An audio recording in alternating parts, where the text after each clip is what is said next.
So good morning everyone. So for today's class, we will start with the principle of dimensional homogeneity.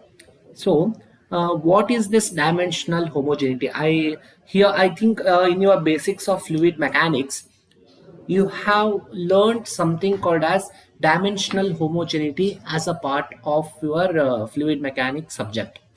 So what is this? I'll just make you to understand what is a dimensional homogeneity for today's class. Okay, so like what is the dimensional homogeneity and what is Buckingham's pi theorem? So how we are going to apply to it? So that is what we will be discussing in the today's session. So let me start with it. Before that,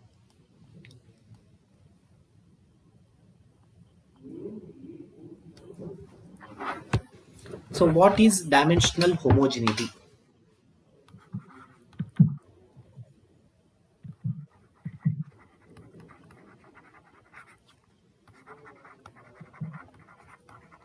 So what do you mean by dimensional homogeneity is, for example, let me consider the common example is what, let's say force. F is equals to mass into acceleration. Yes, and we know that the force is nothing, and one more thing, for pressure is equal to force by area. Yes, so when we say this, can we say further force is equal to pressure into area? Yes. So now I am dimensionally, I am showing you that the unit of this F equal to ma and unit of F equal to pa both will remain the same. How? For example, let me start the mass. What is the unit of mass? Kg. And what is the unit of acceleration? Meter per second square. Yes. And what is the unit of pressure here? The pressure is Newton per meter square, and the area is also meter square. So meter square goes off. The only remaining is Newton. So what is Newton? Newton is nothing but kg meter per second square. So all remains the same only here. So it is, we can see here that the force either derived by the of one formula or the other, the dimensions of the force remains the same. So for that reason we can say that dimensional homogeneity is something which has the same dimensions in both RHS as well as in LHS. So again, one more example if I want to take. So fine, so we can say discharge is given by, what is the unit of discharge? Unit of discharge is, SI unit is meter cube per second. So what is the formula for Q? Q is what? There are two formulas for Q. One is velocity, A into V, area into velocity. The other formula for Q is what it is, volume by time. Volume by time. Both are correct. Both formulas are correct. Area into velocity and volume by time. So let me consider volume by time is equals to area into velocity. So if I do like this, so what is volume? Unit of volume? Volume is meter cube and time is measured in seconds. Now what is the SI unit of area? Area is in meter square and velocity is in meter per second. So this is also meter cube per second. So if I express this in dimensionless numbers, that is m, l, t, where m stands for mass, l stands for length, and t stands for time. If I want to express that in MLT form, so here meter cube, meter is the unit of length, so I can write it as m raised to 0, l raised to 3, t raised to minus 1. So same way here I can write it as m raised to 0, l raised to 3, t raised to minus 1. So looking at the LHS and as well as the RHS, we can say that they are dimensionally homogeneous numbers. So there is LHS and RHS, both are of same type. So there is no difference in the LHS as well as the RHS dimensions. So for that reason we can say both are the dimensionless numbers. Okay. Hope you have understood what is dimensional homogeneity. Okay, so that is what the principle also says here. The what is the principle of dimensional homogeneity? If an equation truly expresses a proper relationship between the variables in a physical process, it must be dimensionally homogeneous. So that is what, if we can express the formulas or the given things into the dimensionless numbers of MLT, and both RHS and LHS will remain the same, then that equation is called as a properly dimensional homogeneous equation. So now coming to Buckingham's pi theorem. So what is this Buckingham's pi theorem? Okay, so again here, this is also the basics which you have learnt in the fluid mechanics subject, in the what is the chapter, dimensional analysis chapter only. In there you will understand there is something called as Buckingham's pi theorem. What is this Buckingham pi theorem? Is the aim of this Buckingham's pi theorem is to express the given or to establish a relation between the given quantities, okay, between the given quantities. For what it is, consider a physical process that satisfies the principle of dimensional homogeneity and involves m dimensional now variables. Then we express this phenomenon relationship as, so there are m dimensional variables, and n are the fundamental dimensions like mass, length, time, temperature, current. The all the 7 fundamental dimensions is the number of n. So involved in these m variables. So the Buckingham pi theorem states that the phenomenon can be described in terms of m minus n non-dimensional groups. So it is denoted as m minus n non-dimensional groups. So the we can express, so where pi is the, just a second,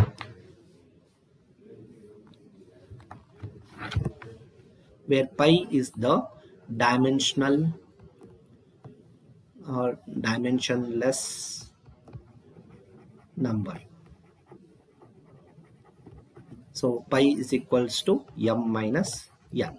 So we can express the given relationship into the pi dimensionless numbers or the non-dimensional groups. So that is what the equation shows here.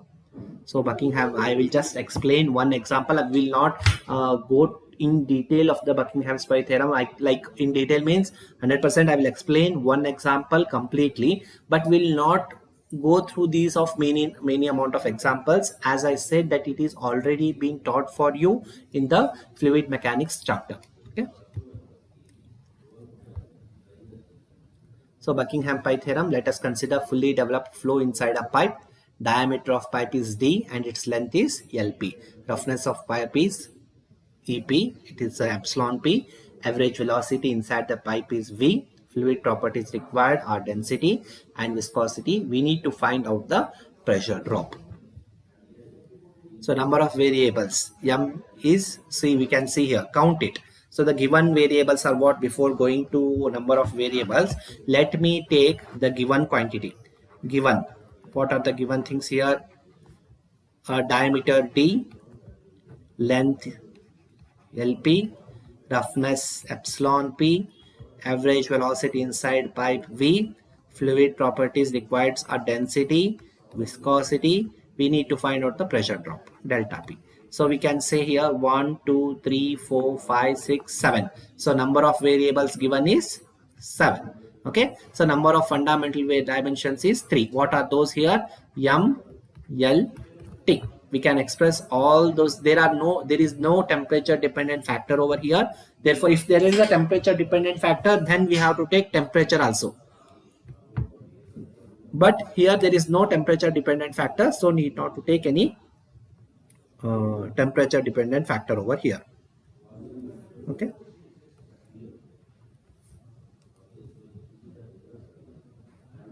Okay. So D, L, P, epsilon P, V, rho, mu, and delta P. Okay. Now, number of non-dimensional pi numbers. What is, how many number of pi dimensional groups will be there? So for that reason, I will just rub this one.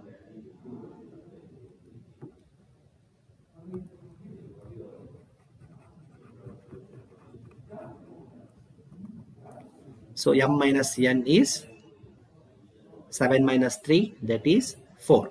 So for that reason we can say here pi terms, number of pi terms is equal to 4. So let us choose. So we have already we have to choose a repeating variables of three kinds. One is geometric, flow, fluid, or we can also say this as geometric, kinematic and dynamic. So we have to choose the repeating variables. So in the given variables, we have to choose the repeating variable, one which resembles the geometric property, one which resembles the flow or kinetic property, and one which resembles the fluid and dynamic property. So in this case, we can say that D, the diameter D is the geometric property, which resembles the geometric property. V is which relates the flow property, and density rho relates the fluid property. Okay, so now I will put this like there will be three repeating variables and non-repeating variables. How many number of dimensional groups are there? 4. So we will get pi 1, pi 2, pi 3, pi 4. So they will get 4 pi terms, pi 2, pi 3, pi 4. In why we say these as repeating variables? To calculate all these pi terms, pi 1, pi 2, pi 3 and pi 4, we need the all repeating variables for all these. Finding all these 4 pi terms, we need the repeating variables. So that means what? All these d, v, rho will occur themselves or repeats themselves in all these 4 terms, and therefore we say those are the repeating variables. Okay, so for that reason we can say pi 1 equal to delta p rho a raised to v a1, v raised to b1 and c d raised to c1. So the coefficients or the powers will only be raised for the repeating variables. For non-repeating variables, the powers will not be there. Only for the repeating variables, the powers will be there. So before starting the problem, I think I will give one more better thing for you. That is, you please note down the MLT formula for all the given variables. For example, the diameter D, the MLT becomes L raised to 1 because M is not there, M raised to 0, T raised to 0. What is diameter? Diameter is measured in meters. So for only meters, length has to be there. Mass is not there, time is not there. So now coming to length LP. For LP, again it is only the length. So for that reason, M raised to 0, L raised to 1, T raised to 0. And again for roughness of pipe, that is also only the length. So per length we measure. So it is also the M raised to 0, L raised to 1, T raised to 0. So next coming to average velocity inside the pipe. Velocity is given in meter per second. So meter refers for length, M raised to 0, L raised to 1, T raised to minus 1. Meter refers for length and second refers for time. Therefore, we can represent it as M raised to 0, L raised to 1 and T raised to minus 1. And fluid properties required are density. Density is given by kg per meter cube.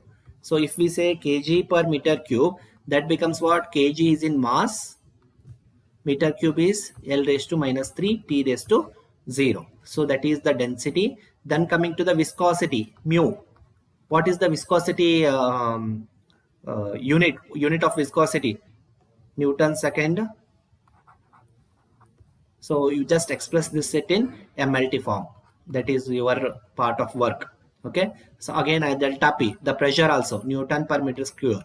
Express that in MLT form. Okay. So using these things, we can just substitute here and we can continue with the work. So we can say here, what is delta P? M raised to 1, L raised to minus 1, T raised to minus 2. So density becomes kg per meter cube. This I have shown here. So that I have expressed it and I have multiplied it A1. Same with V1 and TD1. Okay.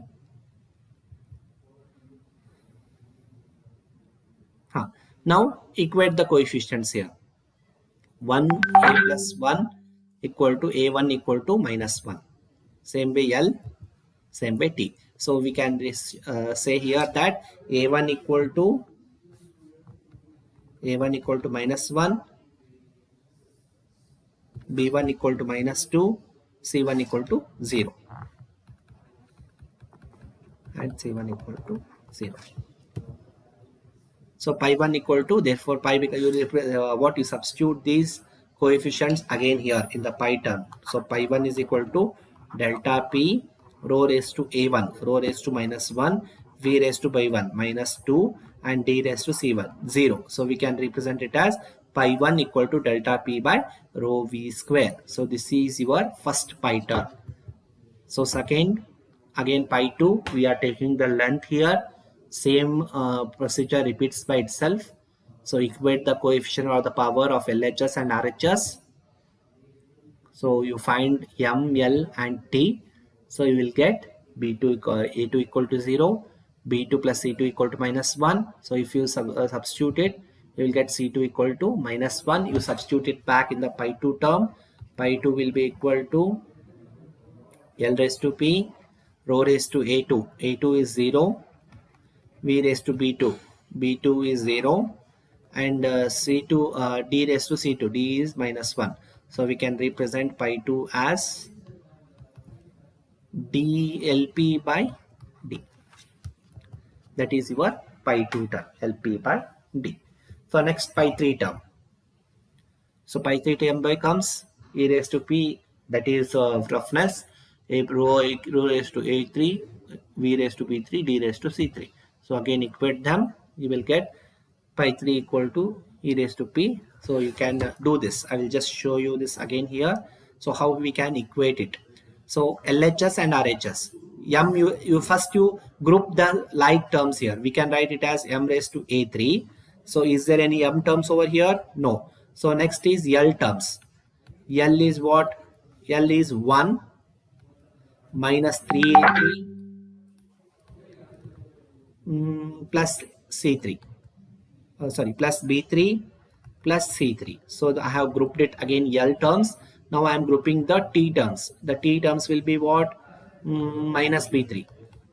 Minus B3 is the T terms. M raised to A3, L raised to 1 minus 3A3 plus B3 plus C3. Okay, that becomes the L terms. T terms is minus B3. So if I equate it to M raised to equate that to M raised to 0, L raised to 0, T raised to 0. So by that way, what we can write, A3 equal to 0, 1 minus 3A3 plus B3 plus C3 equal to 0, minus B3 is 0. So we can say that B3 equal to 0, A3 equal to 0. So what is C3 now? So this is 0, this is 0, goes off. So C3 equal to minus 1. Substitute in this equation. So we will get it as rho raised to A3. A3 is how much? 0. V raised to B3, 0. And D raised to C3, T raised to minus 1. So substitute if you will get it as epsilon P by D. So roughness, surface roughness by diameter. So this is your next pi 3 term. So way goes for the pi 4 term. Okay.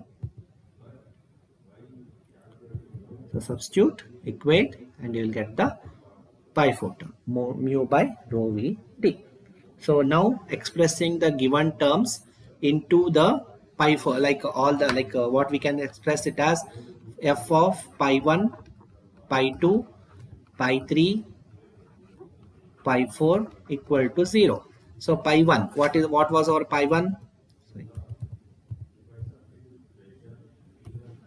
For pi 1, the pi 1 term was delta p by rho v square.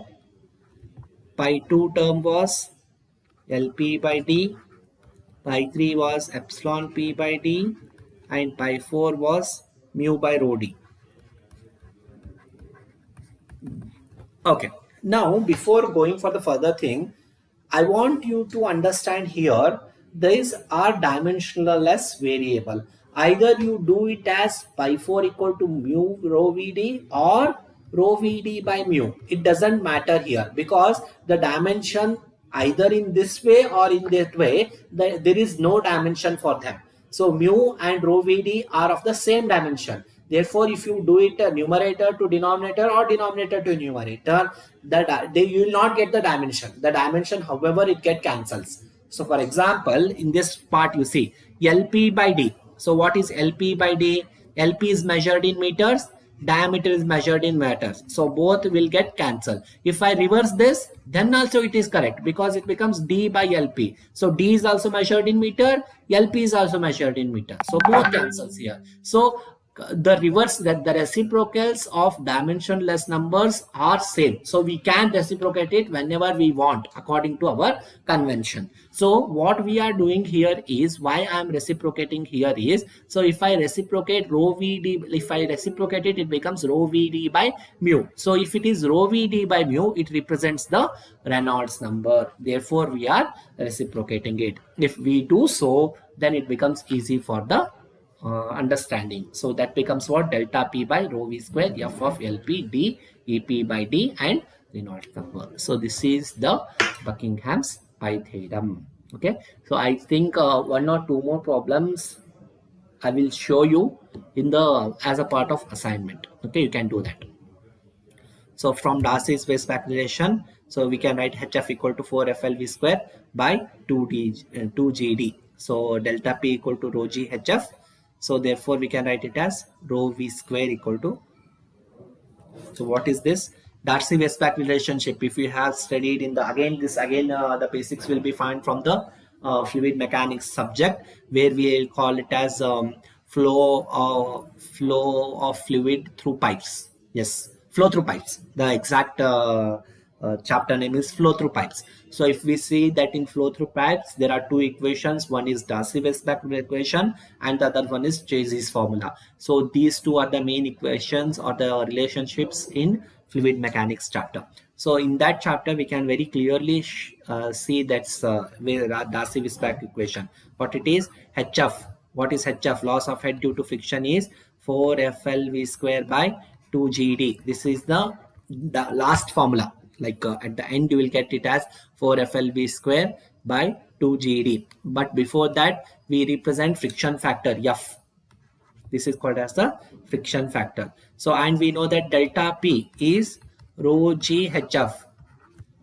This is also a pressure drop. Pressure drop is denoted by rho G HF. So, if we see this, what we can say, HF is equal to delta P by rho G. So, delta P by rho G is equal to F LP by D V square by 2G. Yes. So we can say G goes off. So what is remaining here? We can write it as delta P by rho V square equal to F LP by D. So this also, it is a constant. We can remove this constant. So remaining is what? F LP by D. V square we have brought it down. Delta P rho V square by F LP D. So that is what it is shown over here. Okay. Just a second. You want me to erase? I will erase this.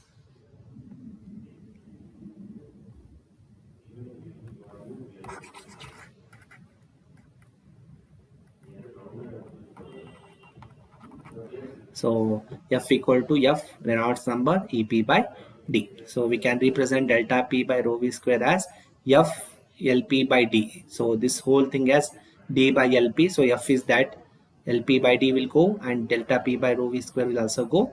Therefore, we can remove those two things, and the remaining is Reynolds EP by D.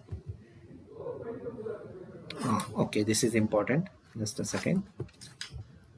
I want to erase this completely.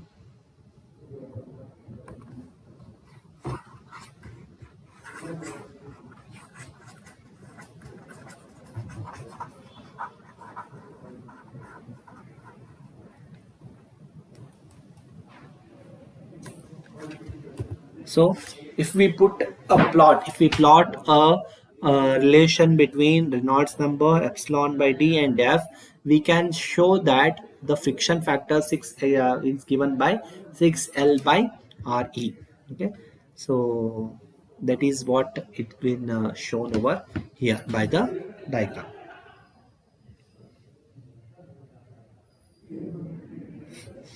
Okay, so we'll go for the second example. Please go through this example and try to solve this. I'll just give you 3-4 minutes. You just do it. Otherwise, I will show it. However,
Okay, so they had given that aerofoil structure at different angles of attack, characteristic length of for an aerofoil, chord length, free stream air velocity, fluid properties required are density and viscosity, speed of sound in the medium is Cs. We need to find out lift force experienced by the aerofoil.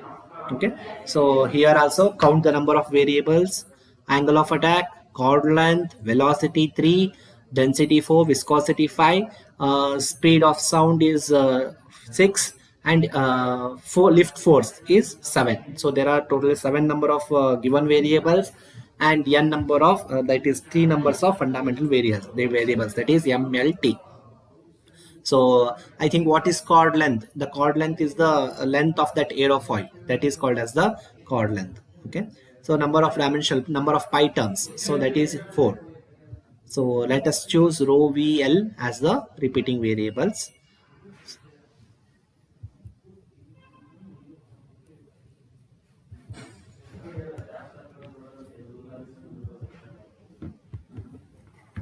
Okay. So pi 1 you will get.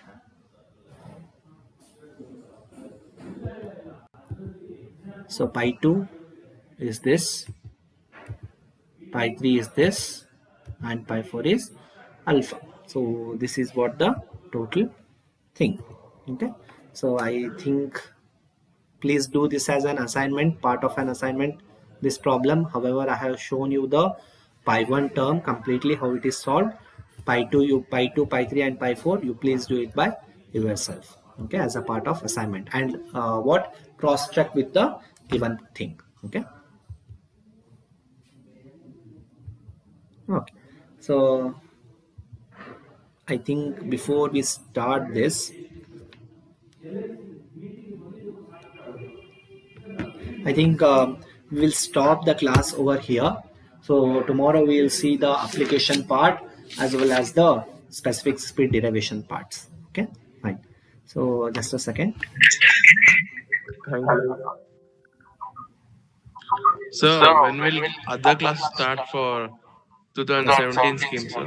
Just a second.